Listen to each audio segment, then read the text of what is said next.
ഞാൻ തന്നെ വഴിയും സത്യവും ജീവനുമാകുന്നു. ക്രിസ്തു നമ്മുടെ വഴിയാണ്, ക്രിസ്തു നമ്മുടെ ജീവനാണ്, ക്രിസ്തു എന്നത് സത്യമാണ്.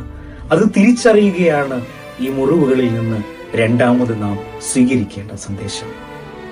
സ്നേഹമുള്ളവരെ, നമ്മുടെ ജീവിതത്തിന്റെ വഴികളെ ഒന്ന് പരിശോധിച്ചു നോക്കാൻ കർത്താവ് ഒരുക്കിയ നിത്യമായ വാസസ്ഥലം, ആ വാസസ്ഥലത്തിലേക്ക്, ആ ജീവന്റെ അനുഭവത്തിലേക്ക് നടന്നെടുത്തു വരുവാൻ നമുക്ക് നമ്മുടെ വഴികൾ പാപത്തിന്റെ വഴികളാണോ, അല്ലെങ്കിൽ വിശാലമായ വഴികളിലൂടെയാണോ പോകുന്നത് എന്നുള്ളതാണ്.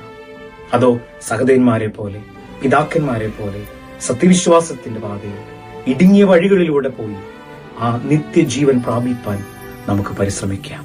അപ്പോൾ മുറിവിൽ നിന്ന് തിരിച്ചറിവിലേക്ക് വളരുക എന്നുള്ളത് കർത്താവിന്റെ മുറിവുകളിലൂടെ, സത്യ ആരാധനയുടെ അനുഭവത്തിലൂടെ നിത്യമായ വാസസ്ഥലം, നിത്യജീവൻ, സ്വർഗരാജ്യം, ആ ഒരു അനുഭവത്തിലേക്ക് വളരുവാൻ നമുക്ക് ഇടയാകണം.